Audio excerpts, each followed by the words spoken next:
Subhanallah walhamdulillah Assalamu wallahu. alaikum. How are you and yours? First of all, I would like to extend a very warm welcome to you all, my distinguished audience, a makeup of my subscribers and potential subscribers. Today's topic is quite a sensitive one, but we have to talk about it anyways.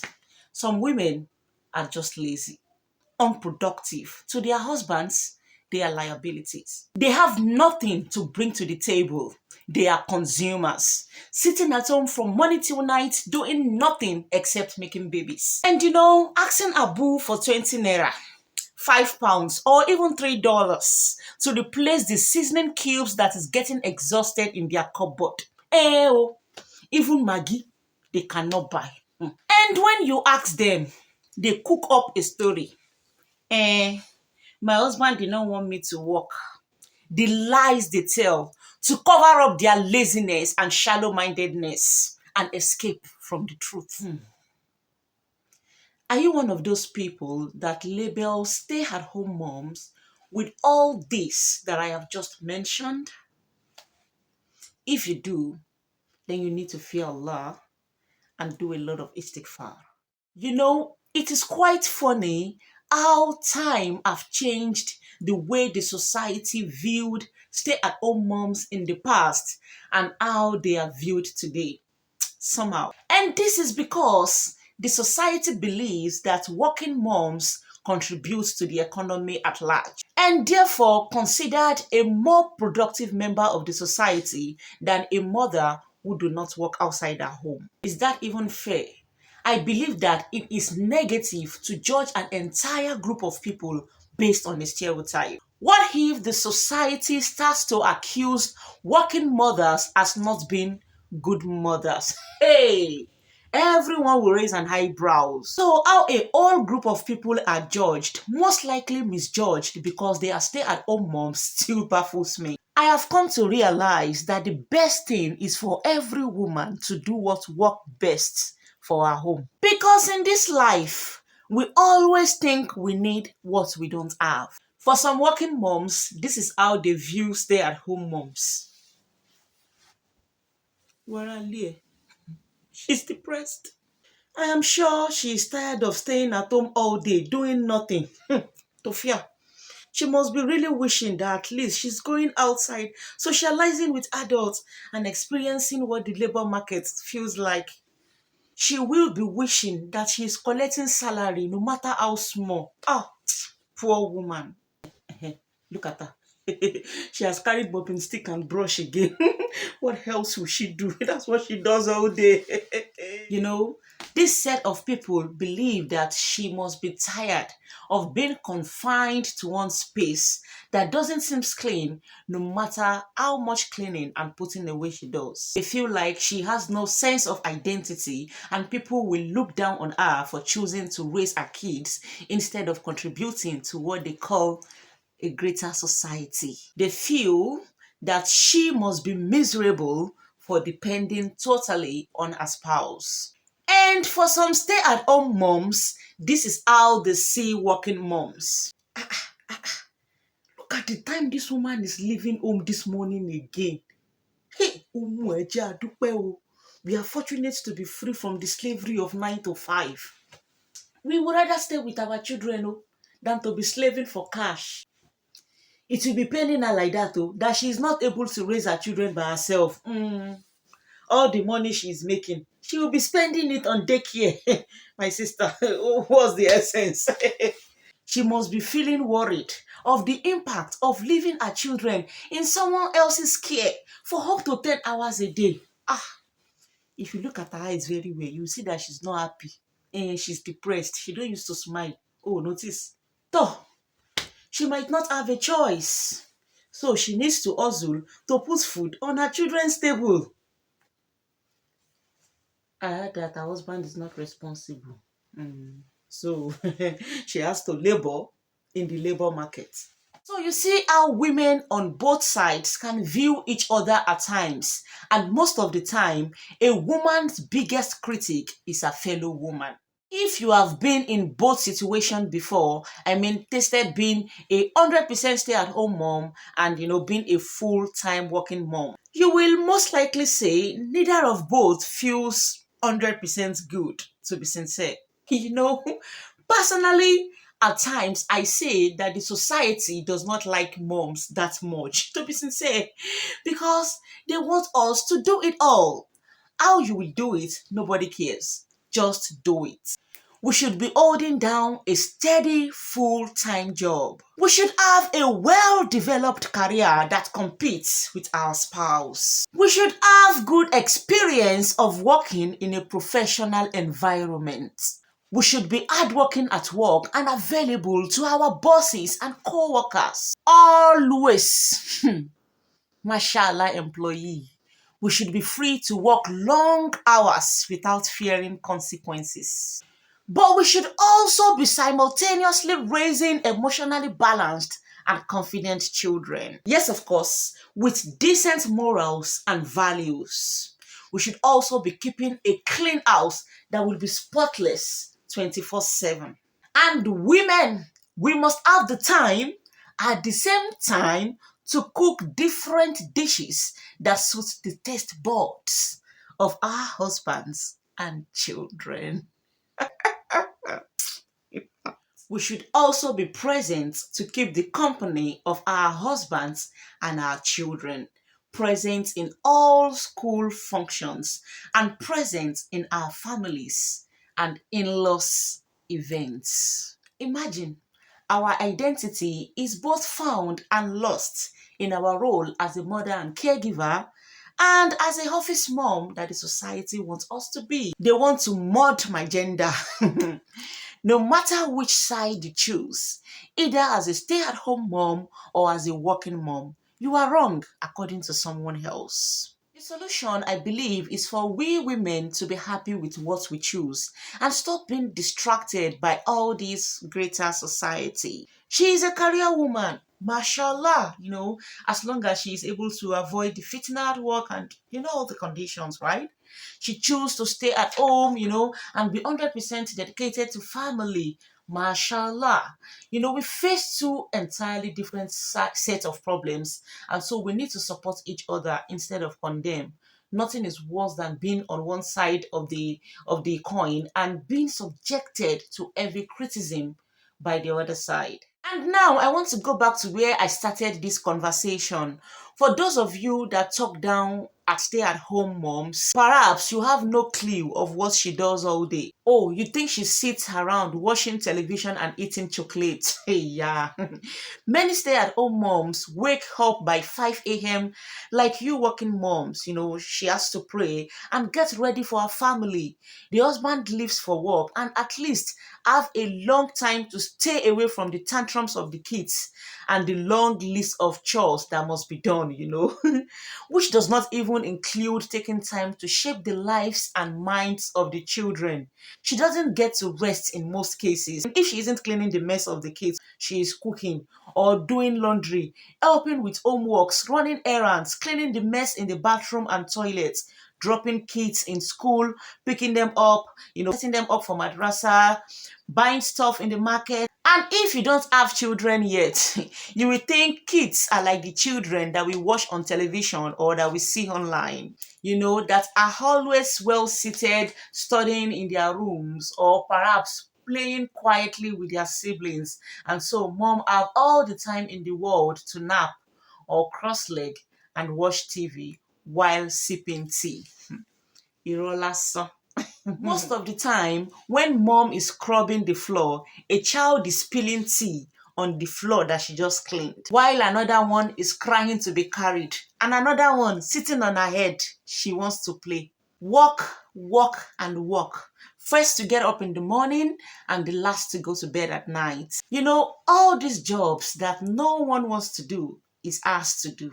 If the woman decides to stop all that she does at home and get someone paid to do everything, then the family will need to employ a chef, a nanny, a nurse, a tutor, an administrator, a manager, a dry cleaner, an accountant, a negotiator, a cleaner, àti bẹ́ẹ̀ bẹ́ẹ̀ lọ. I personally believe that mothers need to be paid the most of all profession. And this salary, I believe, should be in form of love and appreciation rather than cash. I think it is only fair to see things in different perspectives and not stereotype a group of women for working or not working. Every woman is valuable, irrespective of the roles she takes and the ones she outsources. Some women choose to pursue a career not often because she has no choice, but perhaps what drives her is the passion for what she does. And a mom might decide to stay at home, to be 100% present for her children, not because she is unintelligent, she is an illiterate, or does not have ambition. As a matter of fact, a lot of women have given up ambitions, to be 100% available for their families. They believe that it is more rewarding. Yet, people choose not to notice this sacrifice. And no thanks to in-laws. Some of them make things very complicated. They accuse the wives of being unproductive and useless. And if she chose to be a career woman, some of these in-laws would label her as an arrogant workaholic, who is competing with their son and not spending time at home to train the children. Double standard. Well, it is not anybody's fault anyway. In Conti Bajegon, there is a reason why Allah created men to be physically stronger than women. It is believed that on an average, men have 75 more muscle mass and 90% more strength than females. That is why Allah subhanahu wa ta'ala ordered men to go out and do the work, while women stay at home, keeping the home and children safe, as stated in Sahih Buhari. Allah also mentioned that men are the protectors and maintainers of women, Surah An-Nisa. Allah's intention for women is comfort, peace of mind, and tranquil. In a nutshell, Allah did not put burden on the woman beyond more than she can bear. What Allah wishes for us is sakina. Who not like enjoyment? Stay at home and enjoying your husband's delicious money. Not having to contribute a penny to bills is sweet, especially when there is abundance. And when there is a strong financial security for the wife and her children any day and any time. And in the future, of course, even me, not to resign fast, sit down, cross leg, carry big shovel, and pack as much enjoyment as I can. Soft life, sweet die. But on a more serious note, personally, I have never loved the idea of doing 9 to 5. Don't tell my boss. My most happy moment is when I am at home having enough time for extra ibadah and spending quality time with the ones that I love. The good thing is that here in the UK, you can always choose your shift and the number of days you want to work in a week. So it is very flexible. Especially where I work now, it is quite a family-friendly job. But I always wish I have more time for me and my loved ones. So I always doff my hat for women who have to work full-time and still striving to show up for their families. Just as much as I so much respect women who give up monthly paycheck to build their family and raise their kids. May Allah ease our affairs. So stop the stereotype and derogatory remarks you heap on stay-at-home moms. Stop it. Stop it already. Stop it right away. My dear sisters who are stay-at-home moms, lend me your ears. You are the unsung hero of all time. You are brave, for it is not easy to feel alien from the rest of the society. It is challenging yet very rewarding. Yet, nothing stops you from investing in self-development. Nothing stops you from taking online courses. Despite being busy with mommy and wifey duties that usually do not come with breaks, I understand. You should try to invest in you. You can compel yourself to take a lot of self-development courses from home. There are a lot of women who are beautifully juggling child-rearing with careers even while they are stay-at-home moms. The economy is not smiling. It is not a bad idea to start a small business from home, to serve as a backup. That could give your family a stronger financial security. The rate at which prices of things have skyrocketed both in Nigeria and in the West is very disturbing. At times, I wonder how a single person will pay school fees, house rent if they are renting, 24/7 feeding, wife and children's clothing, and the miscellaneous. He has to do sadaka, he has to give his parents and his in-laws once in a while, and he has to take care of himself. Somebody's son might just collapse one day. Oh. It is not so easy, except for someone that has surplus, and the $10 kind of wealth. But for average brothers who are hustling legitly, and are avoiding haram, it would be quite challenging. But Allah is the one that is the affairs of everyone, anyways. So this is not to say you have to share bills with your husband. No. I'm just suggesting that you have something as backup. If not for anything, then at least for the sake of the children. Alhamdulillah, the world is global. You don't even need to work outside your home before you start making some money in your name. Oh, believe me, it can be very satisfying. Not only will this buy you a lot of respect with inner peace and satisfaction, there is nothing as satisfying as having a level of financial freedom. It doesn't have to be in millions, but at least you can boast of your own cash. It's like a breath of fresh air. You can do a lot of sadaqah and earn reward with your own cash.